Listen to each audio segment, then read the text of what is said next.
Hi everyone, it's Roxanne here. In this video, I'm going to walk you through some recipes that you can use to clean your kitchen. Firstly, I'm going to show you how to make two different all-purpose cleaners that you can use to clean your kitchen surfaces and countertops with. The first one is a really simple but effective recipe.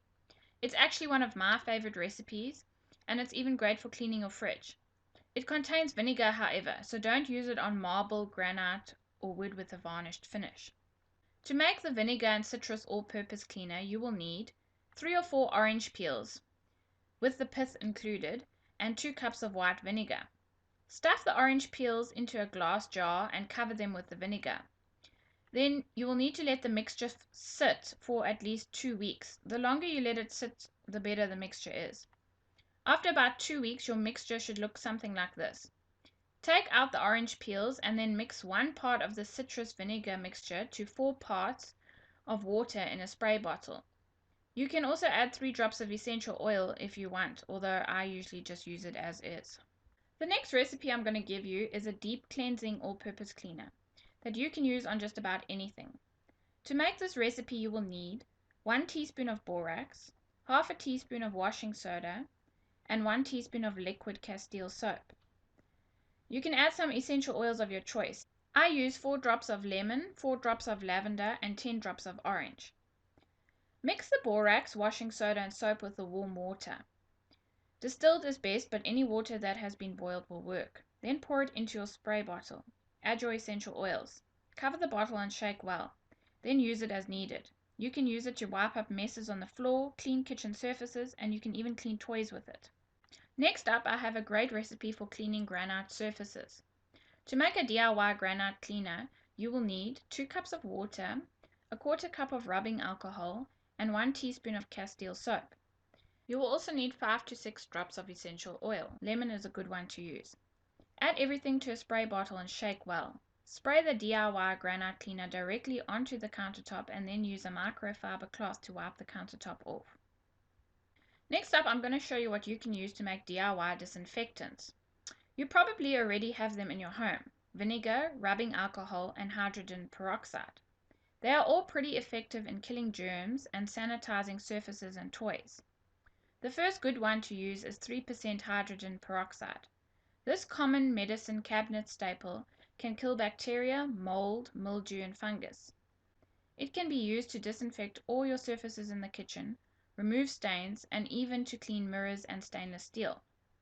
To make a DIY hydrogen peroxide disinfectant, you will need a 1/4 cup of the hydrogen peroxide, half a teaspoon of lavender essential oil, and half a teaspoon of lemon essential oil. You can also add 1/8 of a teaspoon of peppermint essential oil. Combine all the ingredients in a bottle, attach the spray nozzle, and then shake to combine.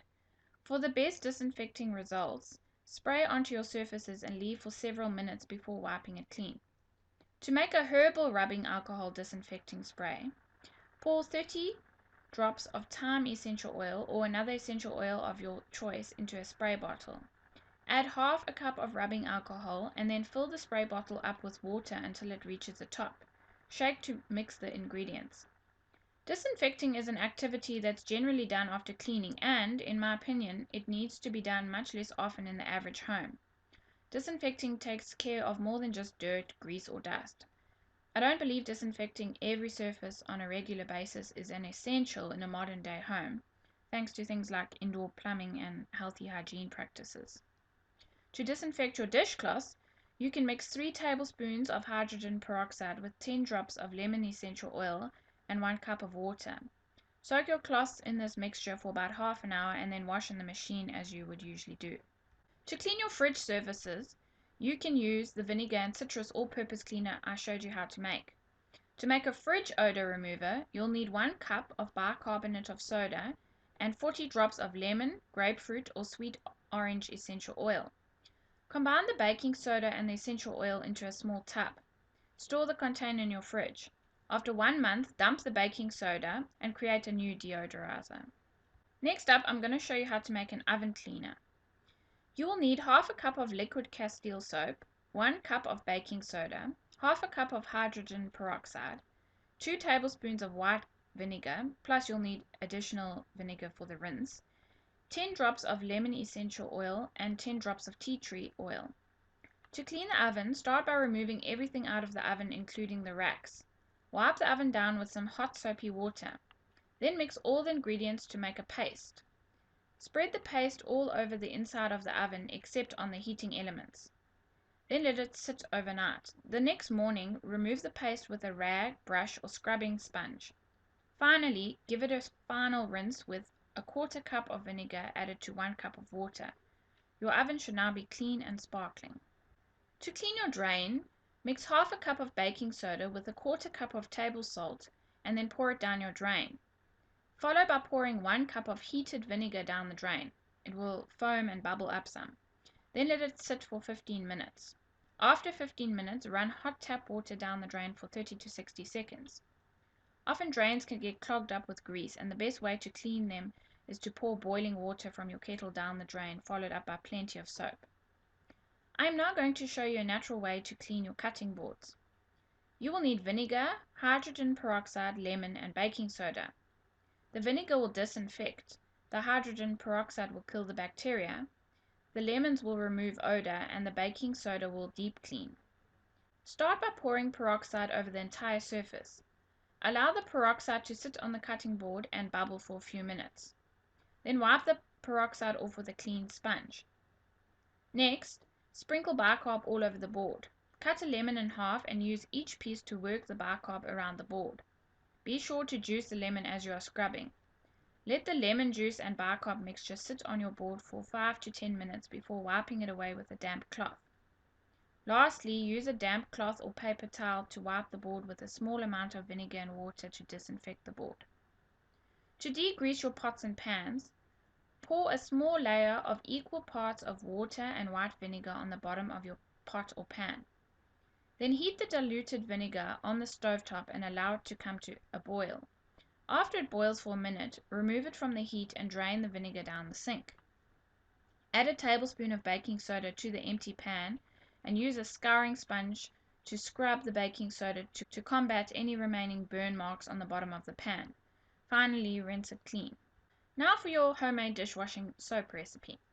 For this you will need 2 cups of boiling water, a 1/4 cup of grated hard bar Castile soap tightly packed, a 1/4 cup of liquid Castile soap, and 1 tablespoon of washing soda. You might have to adjust this for your desired thickness. You'll also need half a teaspoon of glycerine and 15 drops of essential oil. You can use lime, lemon, and orange because they're great for cutting grease. Lavender is also a good choice. Start by adding the washing soda to the boiling water. Stir until it's all dissolved. Then add the grated Castile soap and stir again until it's properly dissolved. Add the liquid Castile soap and stir. Then let the mixture cool and add the glycerine and the essential oils. Please note that this soap mixture will harden as it sets. If it's too thick to pour, just add a tiny bit of warm water and give it a good shake to loosen it up. The amount of washing soda you use will determine how thick the soap gets, so you can adjust it accordingly. The temperature of your kitchen can also be a factor. You can use a bar of grated homemade coconut and olive oil soap in this recipe instead of the Castile soap, but keep in mind that your results may vary a bit depending on the type of bar of soap you use. Also, if the soap is clumpy at all, you can give it a whir in the blender.